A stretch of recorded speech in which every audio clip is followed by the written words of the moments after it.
Secara jujurnya, aku tidak terkejut langsung kenyataan begitu keluar daripada ahli MCA.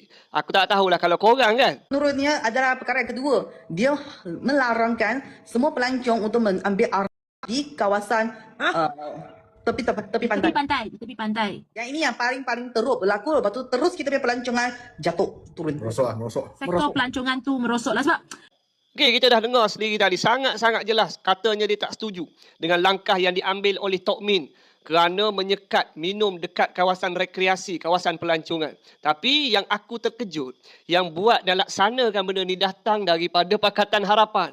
Yang mana Menteri Besar ini dipilih, diundi dan dipersetujui oleh parti-parti dalam Pakatan Harapan, termasuklah daripada DAP. Bermakna kat sini, benda ni dah berpuluh tahun dah berlaku. Hanya dengan ketegasan yang ditunjukkan oleh Tok Min, oleh pemimpin Pakatan Harapan, lalu akhirnya ia dihentikan. Dan kita tengok ahli MCA sendiri tak bersetuju.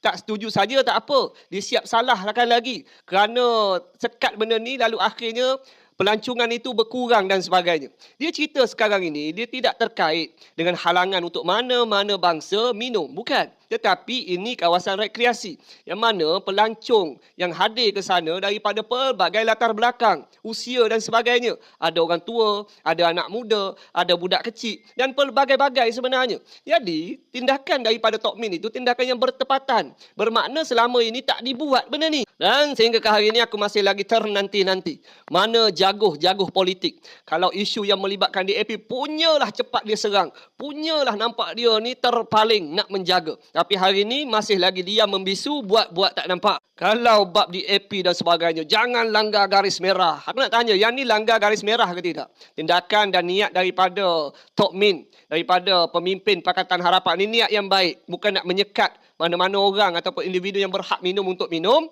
tetapi di kawasan awam tak boleh nak buat benda tu. Sebab itulah aku selalu sebut, kita nak angkat pemimpin ni bukan daripada emosi dan juga sentimen, tetapi kerana kita nampak dia boleh buat kerja. Dan jelas tindakan daripada Tok Min ini adalah tindakan yang tidak popular. Yang mana sebenarnya boleh bagi damage dekat dia sekiranya naratif itu dimainkan. Contoh seperti mana yang dibuat oleh ahli MCA ni. Yang mana dia gunakan sentimen itu untuk mempengaruhi pengundi-pengundi bukan Melayu. Tetapi setidaknya langkah itu berani diambil. Yang mana gagal diambil oleh pemimpin sebelum ini. Alang-alang tu aku nak share sikitlah beberapa langkah dan inisiatif yang diambil oleh pemimpin negara kita yang lain. Sebagai contoh yang aku selalu sebut, Bang Mat. Yang mana beliau dalam kerangka usaha untuk memastikan rakyat ini mula bercucuk tanam. Mula untuk cari inisiatif pelihara ikan dan sebagainya untuk angkat keterjaminan makanan negara, tapi dalam waktu yang sama beliau sendiri buat benda tu. Sebagai contoh, satu posting daripada Bang Mat. Yang mana Bang Mat kata selain daripada ikan talapia, Bang Mat juga sempat menuai ikan gurami dan ramai yang kenal sebagai ikan kaloi.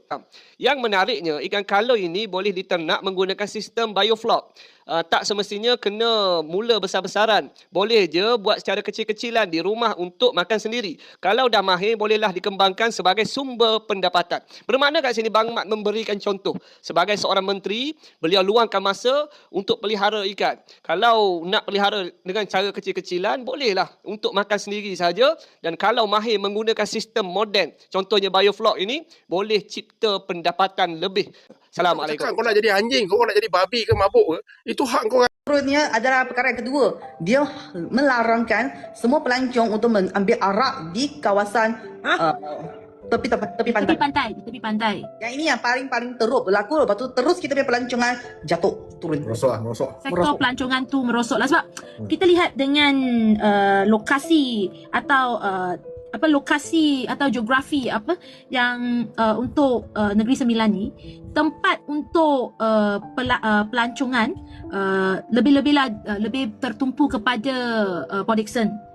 Maka iaitu di tepi pantai. Jadi bila di tepi pantai mestilah kadang-kala ada pub ke, ada restoran ke. Lepas tu kadang-kala kita pun akan ada pelancong dari luar negara. You tahulah yang rambut tu warna berbeza dengan kita tu. Hello orang MCA, geng Barisan Nasional, geng UMNO kan, nak beritahu lah. Kita larang, kita tak mahu pantai kita ni jadi tempat orang minum arak. Faham tak? Statistik mana yang you ambil kerana tak dapat minum arak di tepi pantai, di tempat rekreasi, pelancongan menurun? Statistik mana yang you ambil? You tunjukkanlah. Kan? Sedangkan di Port Dickson ni banyak hotel 5 bintang pun ada. Pergi minumlah dekat sana. You mau terbalik ke, lu mau terlanjang ke, lu jadi serupa sohai ke, jadi serupa anjing ke, jadi serupa babi ke, tak ada siapa marah. Jangan duduk tepi pantai, taman rekreasi. Pasal tepi pantai taman rekreasi itu bukan pelancong asing saja. Orang lain pun ada, orang Islam pun ramai. Nanti baling itu kaca kasih pecah, nanti orang tak ada salah pijak itu kaca luka pergi hospital. Banyak terjadilah. Apa you cerita ni? Ha? Kalau perkataan ni, kalau kata-kata ni keluar daripada mulut DAP, apa cerita? Macam mana orang-orang UMNO? Macam mana orang Barisan Nasional? Apa tindakan korang? Apa yang korang boleh komen daripada video ni? Nak beritahu. Biadab ke tak biadab ni? Tok Min tu, dia bukan larang kau minum arak. Kau bukan Islam, kau nak minum arak, minumlah. Ada tempat-tempat minum arak. Kau nak minum tu aku cakap, kau nak jadi anjing, kau nak jadi babi ke mabuk ke, itu hak korang. Tapi bukan tempat rekreasi, bukan tepi pantai. Dan kau tunjukkan, MCA, you tolong tunjuk. UMNO tolong beritahu geng kau ni MCA ni, tolong tunjukkan statistik pelancong jatuh tak datang kat Negeri Sembilan kerana Tok Min, Menteri Besar Negeri Sembilan yang beragama Islam, tak membenarkan orang minum arak tepi pantai, orang minum arak di taman rekreasi. Tolong tunjukkan. AP rupanya MCA Tok Min larang minum arak di pantai awam. MCA kata terlalu ekstrim. Rakyat negeri kena nilai sendiri. Untuk mengambil arak di kawasan tepi pantai. Di tepi pantai. Yang ini yang paling teruk berlaku. Lepas tu terus kita punya pelancongan jatuh turun. Sebenarnya aku melihat apa yang Tok Min buat ni melarang pengambilan minuman keras di kawasan pantai awam adalah salah satu langkah yang bijak, yang baik. Ia bertujuan untuk menjaga keselamatan, ketenteraman dan keselesaan semua pengunjung. Kalau kita tengok video yang tular tu adalah perbincangan di media sosial secara langsung. Turut kelihatan calon MCA Senai bersama beberapa pimpinan parti termasuk Timbalan Setiausaha Agung MCA Pusat serta Ketua Beliauwanis MCA. Apa yang menarik perhatian ialah bila ada kalangan mereka ni mempertikaikan tindakan Tok Min seolah-olah larangan arak yang dilaksanakan oleh Kerajaan Negeri Sembilan terlalu ekstrim. Kita letak tepi dulu soal politik. Aku nak tanya kepada penyokong PAS. Adakah kamu ni bersetuju dengan pandangan pimpinan MCA ini? Jika PAS sanggup bekerjasama dan memberi ruang kepada MCA untuk kembali mempunyai pengaruh dalam pentadbiran, adakah pendirian seperti ini akan dibawa semula oleh MCA? Bagi akulah, Tok Min ni telah ambil langkah yang pada pandangan ramai ni bertujuan untuk menjaga kepentingan awam. Larangnya ambil arak di kawasan pantai awam ni bukanlah melarang orang bukan Islam untuk menikmati minuman beralkohol secara umum, tetapi menetapkan peraturan di kawasan awam demi kepentingan semua. Tapi kalau kita dengar video tu, kita teringat kepada PAS, teringat kepada Hadi Awan. Hadi Awan kata MCA kawan kita buat benda yang baik pun teruk kena hantam. Melarangkan semua pelancong untuk mengambil arak di kawasan tepi pantai. Di tepi pantai. Yang ini yang paling teruk berlaku. Lepas tu terus kita punya pelancongan jatuh. Kesian dekat Tok Min. Bila cuba melarang minuman keras dekat taman awam demi menjaga ketenteraman, teruk kena kecam dengan MCA. Soalannya sekarang ni, mana ada suara PAS lah? Selama ni kan PAS yang paling lantang bercakap soal Islam. Mana pula suara BN? Bukankah MCA ni adalah parti komponen mereka juga? 我还要去投行动党，不止养猪的课题，是另外进猪。行动党跟你讲，猪肉供应没有减少，被打脸了。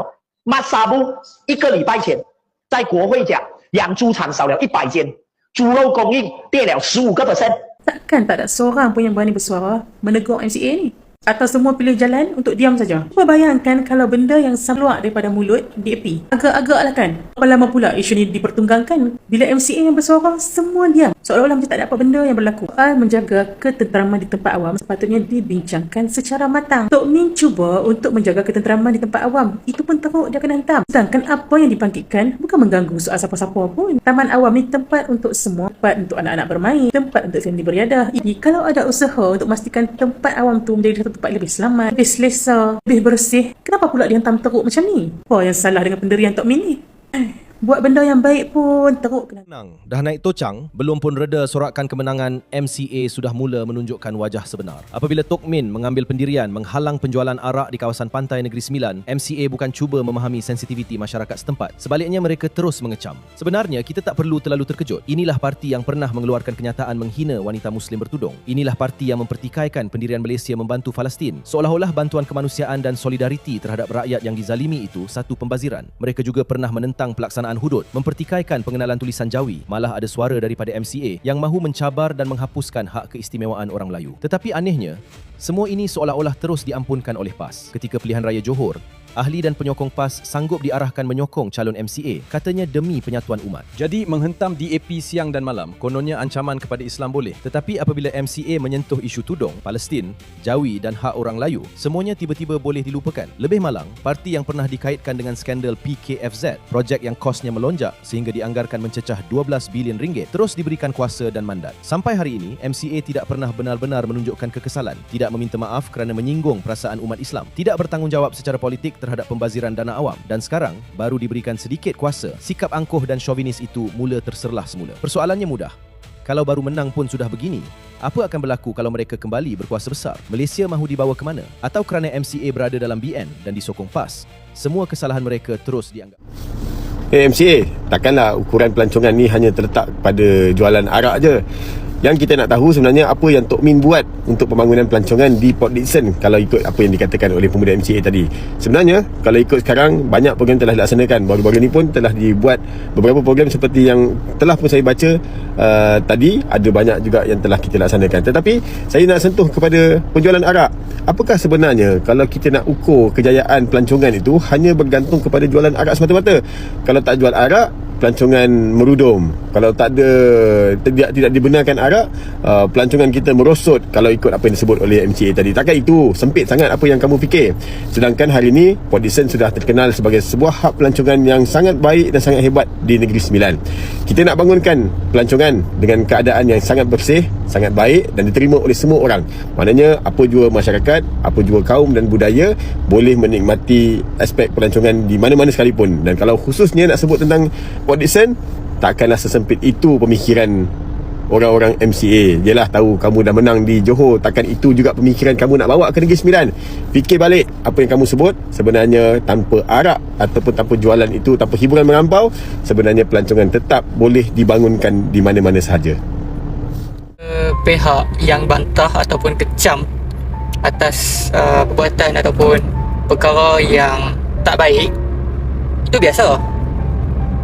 Tapi bila kita dah tengok orang tu buat benda yang elok, buat benda yang baik, pun kena kecam. Dan orang-orang yang selalunya bersuara isu-isu yang berkaitan seperti ini, diam pula. Selalunya mereka inilah menjadi orang pertama yang bantah, yang kecam.